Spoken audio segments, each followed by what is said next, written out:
They say that the profile is the easiest face angle to draw, but knowing exactly where to start can still be a bit of a mystery. In this quick tutorial, I'll show you how to construct face side views in a fast and easy way that works for all kinds of styles and character types. Quick tip: draw on vector layers. They're easy to edit with correction tools, and your lines won't lose quality when resized or adjusted. How to draw a face profile. Basic principles of profiles. Start with a circle divided into quarters. Divide both halves of the horizontal line into thirds, and then do the same for the bottom half of the vertical line. The second third mark on the front half of the horizontal line is the most important because it gives you the position of the eye. The other horizontal mark will roughly show you where to place the tip of the ear. The marks on the vertical line set the position for the tip of the nose and the angle of the jaw, while another mark halfway between them sets the mouth and the bottom of the ear. Now, draw a curve determining the basic shape of the face. Its specific position and curvature depend entirely on your character design. Where this curve meets the guides, place the facial features. This is the foundation of how a basic face is constructed. Let's try a character. If you have a mugshot of your character, you can use it to transfer the proportions to the side view. Follow the same marks and guides to place the eye, ear, nose, mouth, and the angle of the jaw. Next, sketch the skull according to your character design. My characters don't have much brain space, so their skulls are a bit smaller compared to classic anime styles. For the hair, sketch the hairline in the minimum volume guide. You can find more tricks for drawing hair easily in my hair tutorial. Characters with various facial proportions.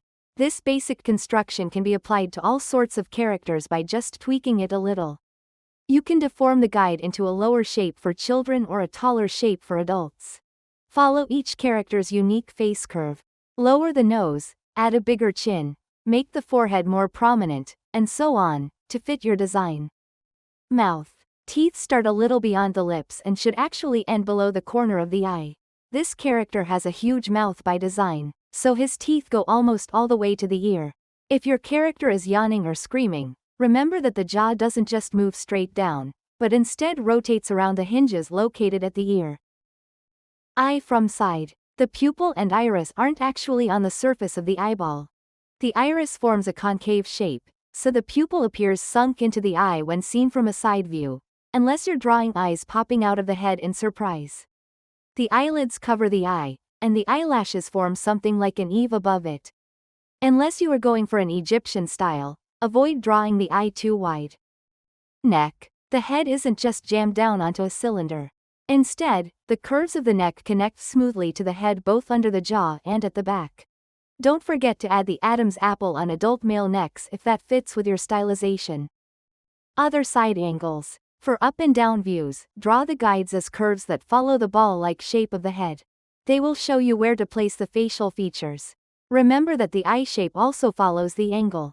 When the head starts turning toward the camera, notice that the first thing to appear is the eyelashes of the hidden eye.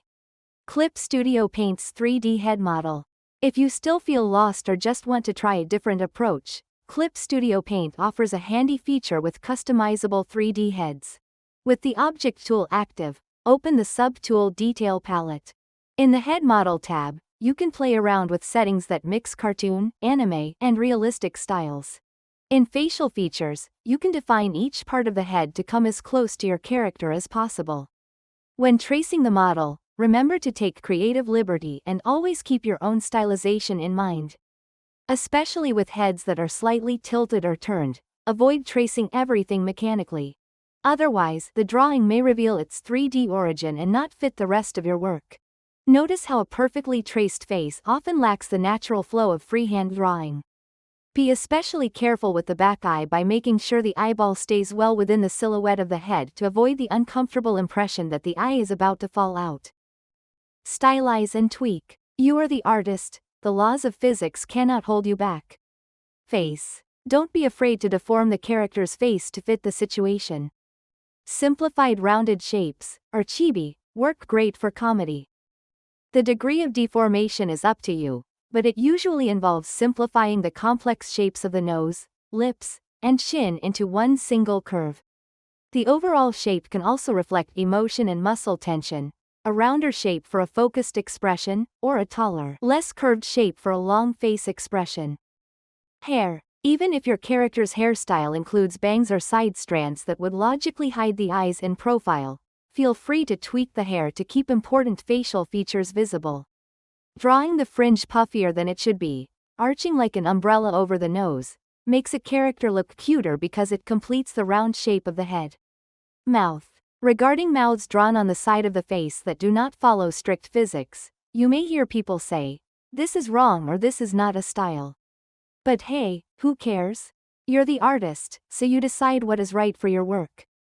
Don't get worked up about what others claim. Instead, follow your instincts and draw what you enjoy. If you feel like a mouth on the side of the face fits the scene and the emotion of your character, go for it. The ancient Egyptians made their art the way they felt was right, and they made history. Personally, I draw both physically correct and side mouths depending on the situation. Sometimes the correct mouth works fine, but other times the side mouth simply provides more emotion and visual clarity.